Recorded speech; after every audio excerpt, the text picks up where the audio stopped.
調整願一心無浄土志願不満道政府上昇が顔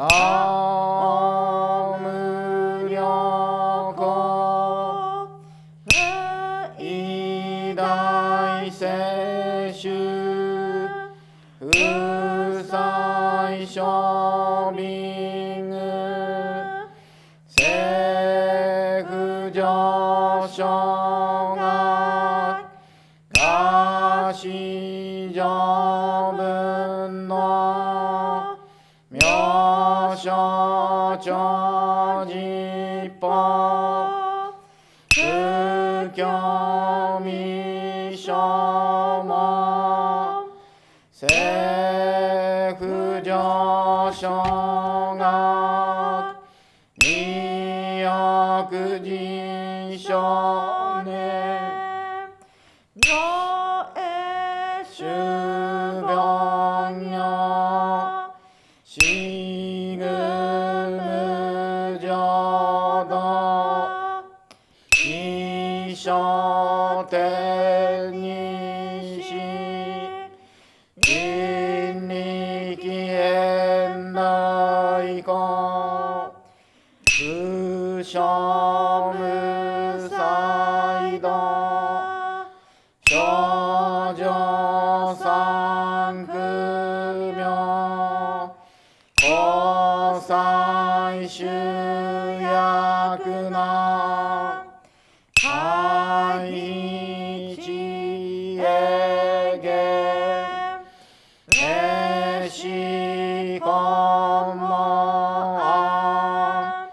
閉塞小悪道通達伝衆も高僧上万道異様の実法1月秋十期天候音符芸一種解放道公正苦読法場内集中政ぽししくくよいさいぶぐそくしゅとくほ断明出上まいさんがよ女仏無下地通達未不詳願学へに都市最小尊志願や国家大戦王冠の国書店に東内妙家ナマンダブナマン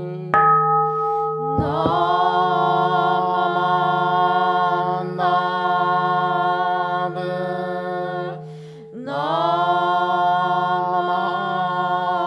ンダ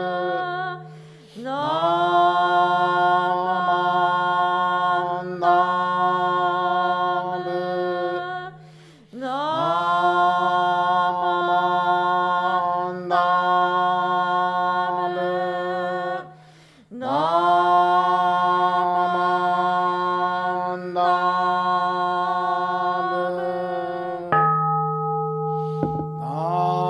何しくどく妙なせいさいどほんも大心お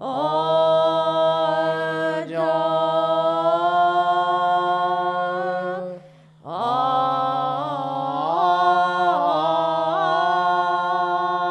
んだこ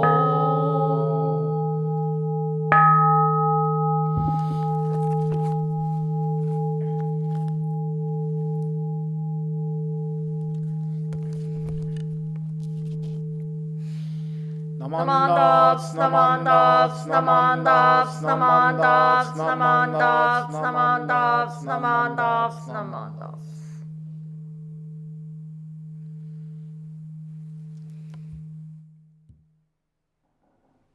We will now have the reading of Three Treasures, followed by Sankyemon.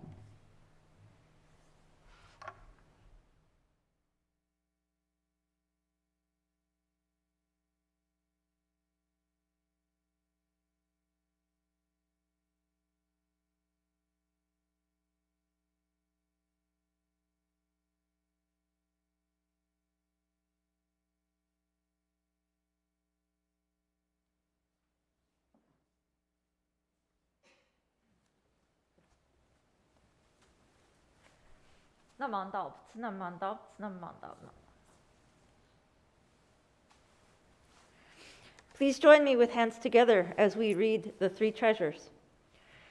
Hard is it to receive a human form. Now we have received it. Difficult is it to hear the Buddha Dharma. Now we hear it. If we do not receive awakening in this life, in what life shall we do so? Let us reverently take refuge together in the three treasures of the truth. I take refuge in the Buddha. Together with all beings, may we attain the great way of enlightenment, awakening to the supreme intent of the Buddha. I take refuge in the Dharma. Together with all beings, may we enter the storehouse of Dharma, acquiring wisdom as deep as the ocean. I take refuge in the Sangha. Together with all beings, may we become united at the great assembly, being free of all bondage. Hard is it to encounter the supreme, profound, and wondrous Dharma, even in 100,000 million kalpa. Now we are able to hear and receive it. Let us thoroughly understand the true intent of the Tathagata. Sankyemon. Ninjin ukegatashi imasudeni uku. Buppo kikigatashi imasudeni kiku. Konomi konjo ni mukatte dosezunba, sarani izure no shou ni mukatte ka konomi o dosen. Daishu moro tomo ni shishin ni sambo ni kieshi tate matsuru beshi. Mizu kara butsu ni kieshi tate matsuru. Masa ni nega waku wa shujou to tomo ni daido o taige shite mujoi o okosan. Mizu kara ho ni kieshi tate matsuru. Masa ni nega waku wa shujou to tomo ni kaku kyouzo ni irite chie umi no gotoku naran. Mizu kara so ni kieshi tate matsuru. Masa ni nega waku wa shujou to tomo ni daishu o tori shite issai mugen naran. Mujo jinjin mimyo no ho wa 100,000万語にもあようことかたし。我今検問し従事することへたり。願わくは如来の真実義を下し立てまつらん。Namandabs, namandabs, namandabs, namandabs, namandabs, namandabs, namandabs.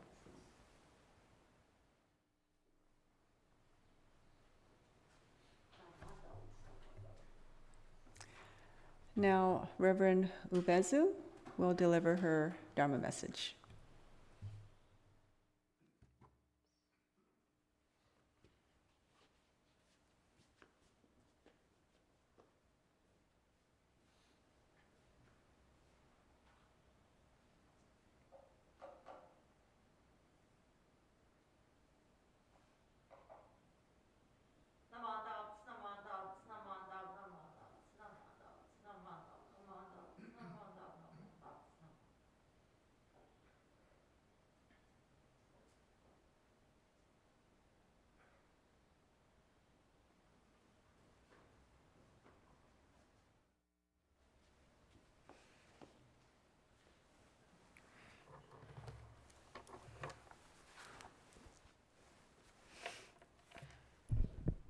Please join me with palms together as I read words written by Venerable Shinran. Doubting the inconceivable Buddha wisdom, one relies on their own roots of good and roots of virtue. Because these people are born in the border realm of conceitedness and pride, they do not obtain great kindness and great empathy. Namandabs, namandabs, namandabs, namandabs, namandabs, namandabs. Good morning, everybody. Thank you so much for joining us today. Thank you very much for spending time out of your schedule to listen to the Buddha Dharma with us today. And a special welcome to anybody who might be joining us here at West LA for the first time. This passage that I've just read can be found in our founder, Venerable Shinran's collection of poems on the three Dharma eras.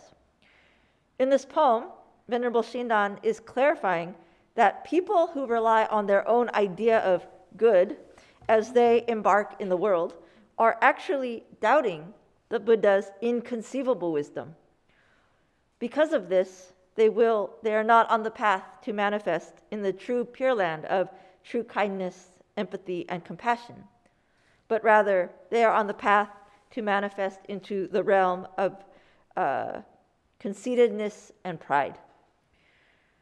People, according to Shinran Shonin, who do not trust in the Buddha's inconceivable compassion are described as being conceited and prideful because they think that their own values, based on their own heart and mind, supersedes that of the inconceivably wise Buddha. I think this might be very difficult for us to hear because we all want to think of ourselves as good people, trying to do what is best for our lives, for our loved ones, for our community, for our society, etc. However, as I'm sure we have all experienced, when we hold on tightly to our own views, we end up in disagreement and conflict with others. When we desperately want to do what is right and help others, even though we have this good intent, we end up in disagreement. So if this is the case in our lives, how is it that we can get along with others? What is Buddha's wisdom trying to teach us about this? So when I first started listening to this teaching of Amida Buddha's vow, I remember hearing a lot from my teacher about how I needed to be aware of myself alone. I rarely heard anything about how to be aware of others, how to be kind to others. And so I commented to my teacher at the time. I said, this sounds like a really selfish teaching. And to my surprise, he said, it is. And I was like, what? This really perplexed me. He then commented that the Buddha's wisdom can often seem like, in Japanese, he used the word mujun. And I said, what is mujun? And he said, mujun in English means something like a contradiction or a paradox. Something that shouldn't make sense. And we wouldn't think that it works. And yet it does. It's a teaching that does not fit into our conventional way of thinking. It is beyond our logic, beyond our understanding. That is why it is called inconceivable. So the inconceivability about this teaching is that we might think that we should be learning directly about selflessness, but actually we are learning in a way to be selfish. We are being urged to take care of ourselves first and foremost. But how does thinking of ourselves first and foremost help us to navigate in the world, help us to interact with others, right? So I would like to share a story that is recounted in the Buddha Sutras about a king and queen who lived during the time of Shakyamuni Buddha. During this time in ancient India, there was a king named Pasenadi and his wife, a queen named Malika. One day, King Pasenadi asked Queen Malika, "Is there anyone whom you cherish more than yourself?" And the king was expecting Malika to respond, "Of course, it's you, king." But she did not answer this way. She said, "No, there is no one that I cherish more than myself." She saw the look on his face become confused. So she followed her statement by asking, "How about you, great king? Is there anyone whom you cherish more than yourself?" And he said, "No, there is no one I cherish more than myself." Unable to understand the queen's answer, King Pasenadi went to visit Shakyamuni Buddha. The king explained to the Buddha the conversation and how the queen cherished herself most of all instead of him. The Buddha then responded with the following. He said, "Searching all directions within your awareness, within yourself, you will find no one more cherished than yourself. In this same way, others are deeply dear to themselves. So you shouldn't hurt others if you cherish yourself." This was the sutra, the story of King Pasenadi and Queen Malika. So in the sutra, I think Buddha was teaching that it is true that each person thinks of themselves, each of us thinks of ourselves as the most important. It is true to me that I am the most important person in the world, right? I am self-centered. However, the Buddha continues, This must also come with the understanding that everyone else thinks that they are the most important person in the world. Each person is self-centered. In this sense, we are all the same. So I should understand that each person that I don't get along with, or even if I do get along with, everyone is looking out for themselves. I am looking out for myself. You are looking out for yourself. Everyone is looking out for themselves. Thus, the Buddha teaches that with this foundational understanding of each person wanting to protect themselves, their lives, their loved ones, their community, right? With this foundational understanding that if I cherish my life and things in my life, then I should cherish and respect the lives of others and not harm others. Isn't this a bit mind-boggling and difficult to understand, right? Our conventional logic would tell us that Buddha would teach that we should put others above ourselves, at least, or maybe at least the same as ourselves, right? But he is not. He is not saying it in this way. He is saying, though, to treat others the way we want to be treated. Searching all directions with your awareness. He teaches us to put ourselves first and fully understand ourselves. In other words, it is only through first being selfish in listening to the Dharma that we can understand who I am. And so Venerable Shinran stresses that who I am is someone who is full of the three poisons: self-centered desires, aversions, right, dislikes, and delusion about reality. I only want to see the world the way that I experience it. So it may be difficult or inconceivable even for us to understand how knowing, accepting this aspect of ourselves can really help us get along with others and navigate in the world. But recently, on a podcast that I listened to, I heard someone say, once we accept that we have imperfections, we can understand that others have imperfections too. And with this understanding, we can have more patience and empathy towards others. Now, I don't know if this person who said this quote follows Buddhism or not, but the statement really struck me because it reminded me of the sutra that I just shared of the king and queen, as well as what Amida's vow is trying to teach us. Amida Buddha, through the vow, is urging us to rely on its wisdom and compassion. Buddha is trying to make us deeply aware of our imperfections and our self-centeredness, and the reason why the vow needed to be established to save us from our self-centeredness. However, as Venerable Shinran wrote in his poem, it is difficult to completely rely on this teaching and practice of Namo Amida Butsu because I wish to keep thinking that my idea, my self-centered idea of good and virtuous is the best way, is the right way. But I'm sure each of us, each of you here, also think that your way is the best and right way, right? Most virtuous way. So it may be difficult for us, it's difficult for me to accept that the Buddha would want me to admit to myself that I have imperfections.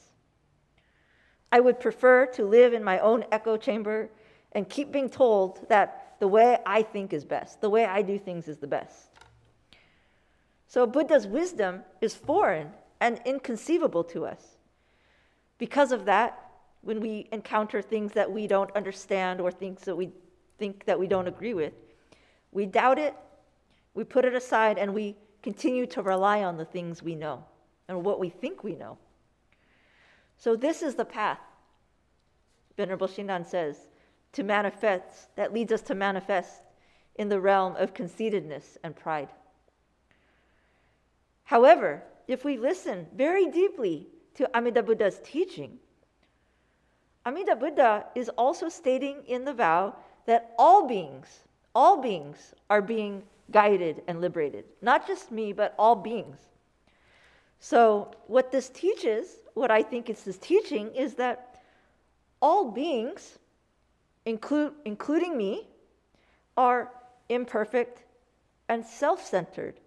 And all beings, including me, are in need of guidance and liberation.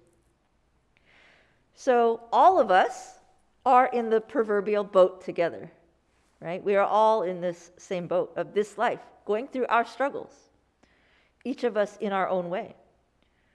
So essentially, the vow, I think, is trying to help us understand the connection between myself and others. We are all, as Shinan Shonin says, Venerable Shinan says, we are all drowning in this ocean of distress and suffering together. Life, right? Samsara. We are all, to say that we are all drowning is to know that I am drowning. So in other words, to say that everyone is struggling is to know that I am struggling. But to know that I am drowning or struggling is also to know that everyone else is struggling in life. So to understand my own situation is to understand the situation of others. To understand that I am imperfect and self-centered is to understand that others are also imperfect and self-centered. So as Shakyamuni Buddha said, searching all directions within your awareness, you find no one dearer than yourself. In this same way, others are thickly dear to themselves. So you shouldn't hurt others if you love yourself. To me, this lesson is an example of the inconceivable Buddha wisdom that we can receive from this vow. To become deeply aware of ourselves and accept that I am imperfect and self-centered, and I'm able to be aware of that due to Buddha's inconceivable wisdom, is to be redirected away from the realm of conceitedness and pride.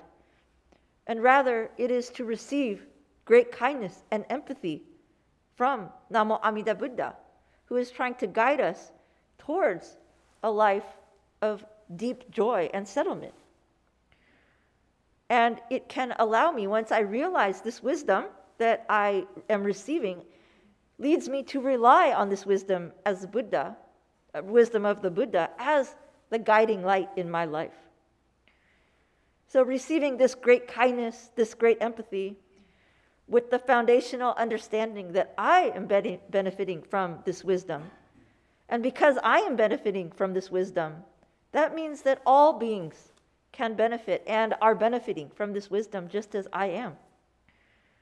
I think naturally, this comes with the desire, I think that this naturally comes with the desire to share this great kindness and empathy of Amida Buddha with others. So we express this wish for everyone to encounter this wisdom and compassion regularly in our chanting.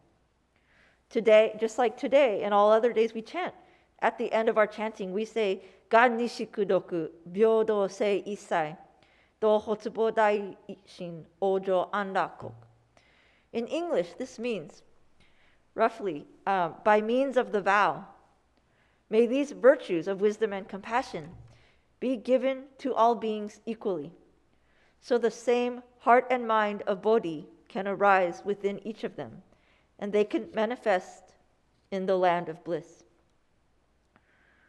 So as I conclude in summary, as I mentioned, I think it may be very difficult for us to accept the wisdom of the Buddha as it is, because it often seems contradictory or paradoxical to our conventional thought process of discerning, judging, ranking, etc. Because of this, we consider it inconceivable and difficult to rely on. However, I think that when we are truly able to trust what Buddha is trying to teach us, when we are truly able to trust Buddha's wisdom and deeply listen to what Namo Amida Buddha is urging us to hear and realize, which is why the vow was established and how it was fulfilled, right? It was established because I am imperfect and self-centered. And it was fulfilled by the Buddha doing numerous practices in order to embody the wisdom and compassion that can guide me, right? When we hear and realize this truly for ourselves, we will be able to accept the inconceivable wisdom as it is. So as we continue down this Nembutsu path, this path of Namo Amida Butsu, I hope we can all do our best to put aside our conceitedness and pride when we listen to Namo Amida Butsu and this vow. I hope we can continue to take time to reflect on Buddha's words as they are, and not just brush them aside as not making any sense or being something I don't want to hear. As I have learned from my teachers, I hope that we can all selfishly receive this teaching that Buddha wishes for each of us to listen to Namo Amida Butsu as if it is for myself alone, and through this be able to wholly understand and accept myself, and then wholly understand and accept others, and live our lives to the best of our ability with deep joy and settlement within this light and life of Amida Buddha's vow. Thank you very much for allowing me to share my appreciation of the teaching of Namo Amida Butsu with you today. And I would now like to conclude by reading a letter written by Master Renyo.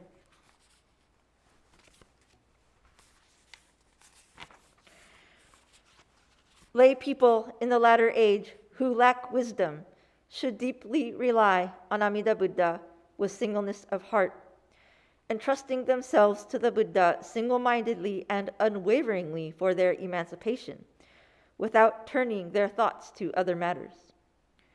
However deep and heavy their evil karma may be, Amida Tathagata unfailingly saves them. This is the essence of the 18th vow that assures our birth in the Pure Land through the Nembutsu. Once our heart is thus settled, we should say the Nembutsu, whether awake or asleep, for as long as we live, humbly and respectfully. Mandai muchi no zaike shinju no nanyo tara tomogara wa kokoro hitotsu ni shite Amida Buddha fukaku tanomi mairasete さらに世の方へ心を振らず、一心にこにぶ助けたまえともさん、主上も。たとえ在後は人獣なりとも、必ず皆如来は救い、ましますべし。これすなわち第18の念仏の上の世願の心なり。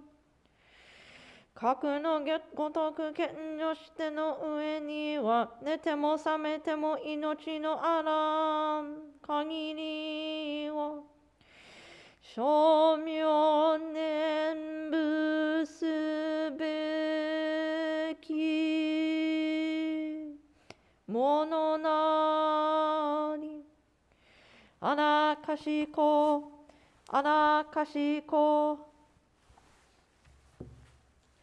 Namandaps, namandaps, namandaps, namandaps, namandaps, namandaps, namandaps, namandaps, namandaps, namandaps, namandaps,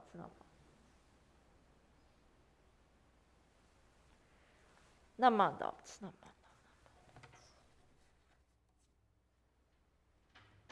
Thank you so much for your Dharma message this morning, Reverend Umezu. Next, we will have the reading of Ryogemon. Please join me with palms together as we read Ryogemon, words of understanding of our tradition. We rely upon Amida Buddha with our whole heart for the enlightenment in the life to come, abstaining from all sundry practices and teachings, and giving up the trust in our imperfect view. There is no doubt that the assurance of enlightenment comes at the very moment we entrust and we recite the Nembutsu, Namo Amida Butsu, in joy and gratitude for the Buddha's compassion. We also acknowledge gratefully the benign benevolence of our founder and succeeding masters, who have led us to live in this profound teaching, and we do now endeavor to follow throughout our lives the way laid down for us. 両下出言。もろもろの造業雑種自力の心を振り捨てて、一心に阿弥陀如来、我らが今度の一大事の御所、御助け将来と頼み申して候。頼む一年の時、往生一条御助け事情と存じ、この上の称名はご恩報者と存じ、喜び申し候。この恩断り、弔問申し訳候こと、ご解散承認ご出世のご恩、次第相乗の前知識の朝からざるご関係のご恩と、ありがたく存じ候。この上は定めを課せられる恩をきて、一語限り守り申すべく候。ナマンダブツナマンダブツナマンダブツナマンダブツナマンダブナマンダブツナマンダブナマンダブナマンダブツ。